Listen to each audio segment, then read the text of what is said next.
سلام فتواتن كبراتن تخاتلت لمون كم تلمدوز محرا ميديا ازراربتن وانا ونور زعواتات حبيرنا هنكاتاتل نواهم حيزلكم مصيلهو ኤርትራ ተቃውሞዋን ገልጻለች። የኢትዮጵያ ወታደራዊ መኮንኖች ይዘውት በታየው ካርታ ዙሪያ ኤርትራ ምን ላይ ሰጥታለች?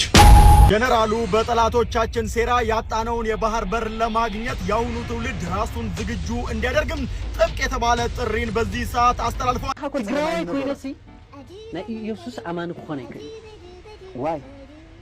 ኢየሱስ ክርስቶስ ኣብ ትግራውነት ያምን ተፈላልያ ቦታታት ናይ ስደተኛ ማቆ ጌርና ካብ ኤርትራ ዝመጹ ስደተኛታት ክንቅበል ከለና ሪሊ ፖለቲካው ዓላማ ይኖረን ኢልካ ዲኻ ተሐስብ ኣብ ጽምዶን ኣይቋም ለውጢ ኣይገብርን ኣይገወርኩን يومن كالوتن نبنا لمعنت فيديونا حبيرنا هنكاتاترينا قدمي قلنا زي channel زي حدش ندحداكم سبسكرايب مقارنة زي channel زي بيت سموهان تقوليهم نزي فيديو زغعا لايك مقار جمرو سناي مكتتال اسمتي شيء نسلينا اللي كشرعي له قال لك تعمل انا هاجر تقرينيا نو تعمل ليه تامن انا كرسس يامن اوكي ترديها انا اغاز كله دي زي يامن وداس مالت انا اغاز ينزبان زي يامن احنا حبرت سناسي زي اوريتاو كوري حزي انا حزي كما عمانيل يس كرسس يقبلني بلك الله مغنياتو ابي نو نسخه بقولك حكو تግራይ ኮይነሲ ናይ ኢየሱስ አማን ኮነ ይከ ዋይ ኢየሱስ ክርስቶስ ኣብ ትግራውነት ያምን ተርዲኻ ኣብ ትግርኛ ሃገራውነት ያምን እዚ ትግርኛ ዝዛረብ ክናቲና ኢየሱስ ያምን لش زوم بتግራይ زحلفو مبزحتهم ኤርትራው ዜግነት ዘለዎም ተጋሩ هو بموال دمص مخان سلفتات بموصا ገንዘብ ዋጽዮም ንስተጎደ ትግራዋይ ተሰደደ ትግራዋይ ምብጻሕ ንዛዓኖ ትግራዋይ ገንዘብ ምብጻሕ አዊ ኢጃሚ ነይርዎም ንሱ ንገበሩ ካብ ዝገበሮም ሓደ ምኽንያት ሱጥራሕ አይዋላ ይኹን ግን ሓደ ምኽንያት በትግራይ ገይሮም ዝሓለፍዎ ኣብ ትግራይ ጽቡቕ ሜሞሪ ስለ ዘለዎም ኮውን እዩ ስለዚህ ሕዝት ንሱ ሜሞሪ ንሞት ኮለና በወገን ትግራይ ሕዝ በወገን ኤርትራ ዘሎ ስርዓት ምንም ክንብሎ ይነኸለን በወገን ትግራይ كالكالي بمخان نغوت كلنا مو علتاوي جزء غير رأيكانه بس ويستخكل لي أنا نقبر لنا حاجة ولاني ما يمجن مريح استاخر زلو أبتي كان ما عصرت حمشت عمد قال يزول كايو زهات إرتراويان بتقرأي مسؤول من ورف اللي تيجي بملك سجردوب مالتي سلازي أوزي كاتنيهم نافدق وصني رميم إذا حكي إذا جن بزلاقنت أو زبيرتنا بس تقرأين كل زمدنا قدي وده طعيم وولكا كتير اختكل لك نحنا نتفل على بوتاتات ناي سدتنا معقو غيرنا كابير تلازموت وسدتنا تات كنقبل كلنا ريلي بوليتيكو علامه ينورن الكارخه تحسب وعينه تختار الكلها بصورة بوليس سخط كل الكادر تأمن جيجاي حدا نتي هذي زحلفوا خاب زدارجنا بتنقع خران كفتحان زنورو جن تيتفتحه كم زي اللي بمصلحون نتي زحلفوا خناتات استو بوعلو كله يكونن جن استوات وزجوري سخون زنورو حزب إرترا من سي إرترا أب عدو ኢኮኖሚያዊ ረብሑ ተረጋግጽሉ ብናይ ባዕሉ መንገዲ ኸዓ ናይ ዲሞክራሲ ናይ ፍትሒ ከረጋግጽሉ ዝኽእል ዝምድና ምስ ኤርትራ ምፍጣር እዩ ትክክል መር ካብ ኤርትራ ዝኸፍኦ ዝመጽእ ናሕልፍካ ግዛእ ህዝቡን ክኸይድ ገለ ምግባር ከም ፖሊሲ ልካዕ ይመስለና በአንጻሩ ኤርትራውን ከም ተገይሮም ልካዕ ይመስለና ስለዚህ እሱ نتي جوجي بوليسي لبزح جزيز صوعه أفتز حلفة خبر زين ورو أبكندي محزنة فتركا جروتنا حتى أنا غيركا إقتصادية وتربحنتك أبروت عونت استمسرته خون ديركا كوفيلكا فلا لا يتولون فتح خيرنا تجبو نابكم زي أبتقرأ مهارخ ليه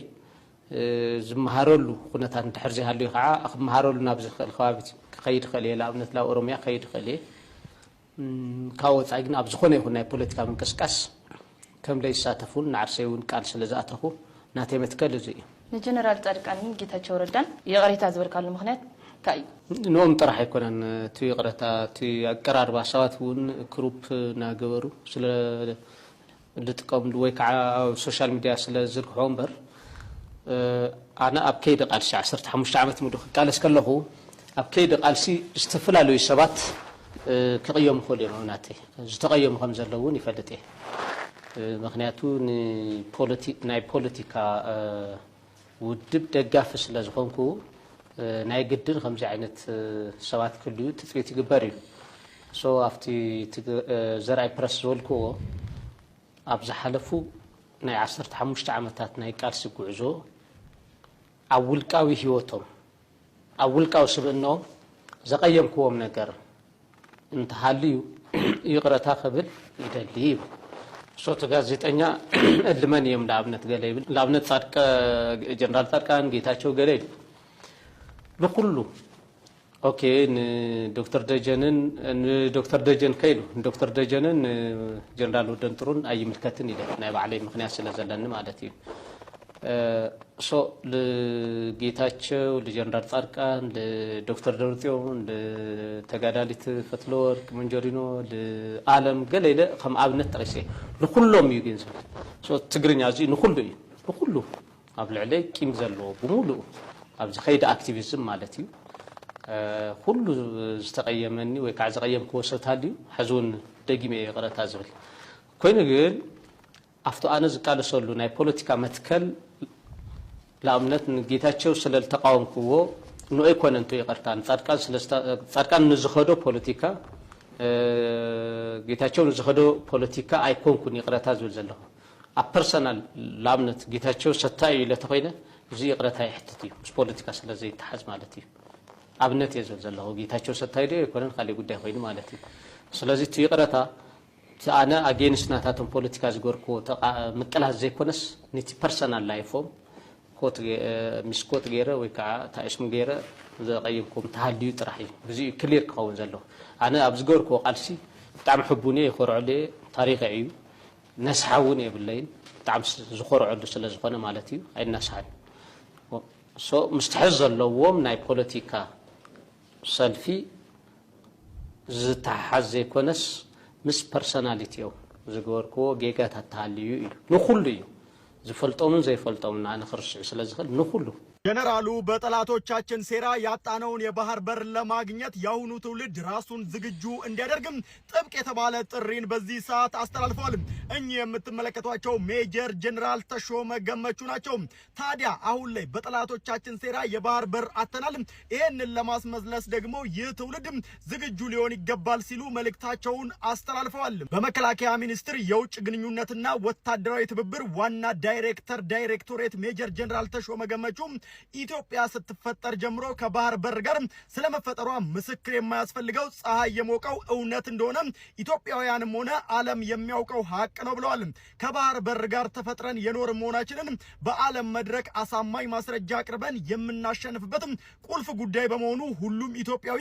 እውነታውን ሊያውቀው ይገባል ሲሉም ገልጸዋል። ታዲያ ኢትዮጵያ በጠላቶች ሴራ ያጣችውን ይህንን የባህር በር ለማግኘት ያሁኑ ትውልድ ራሱን ዝግጁ ማድረግ እንዳለበትም ሜጀር ጀነራል ተሾመ ገመቹ ገልጸዋል። ውዝግቡ እንደቀጠለ ነው። ኤርትራ ተቃውሞዋን ገልጻለች። የኢትዮጵያ ወታደራዊ መኮንኖች ይዘውት በታየው ካርታ ዙሪያ ኤርትራ ምላሽ ሰጥታለች፣ ተቃውሞዋንም ገልጻለች። ባለፈው ሳምንት ማብቂያ ኢትዮጵያ ከፍተኛ የጦር መኮንኖች ይዘውት በታየው ካርታ ምክንያት ኤርትራ ኢትዮጵያ ላይ ተቃውሞዋን አሰምታለች። የኤርትራ ማስታወቂያ ሚኒስትር የማነ ገብረ መስቀል የወጣውን ካርታ ተከትሎ በኤክስ ገጻቸው ላይ ባሰፈሩት ጽሑፍ አሰብና አካባቢዋን ወደ ኢትዮጵያ የሚያካትተው ካርታ ትኩረት ለመሳብ የሚደረግ ከመሆኑ በተጨማሪ ጠብ አጫሪነት ነው ብለውታል። እሁድ ዕለት በተካሄደው የኢትዮጵያ ሰራዊት አባላት ምርቃት ላይ ከፍተኛ መኮንኖች ይዘውት የታየውና በማህበራዊ ሚዲያ ላይ ተሰራጭቶ የነበረ ምስል እንዲነሳም ተደርጓል። ከጠቅላይ ሚኒስትሩ ጀምሮ ከፍተኛ የኢትዮጵያ ባለስልጣናት ከ30 ዓመታት በፊት ሀገሪቱ ያጣችውን የባህር በር መልሳ ማግኘት አለባት የሚል አቋም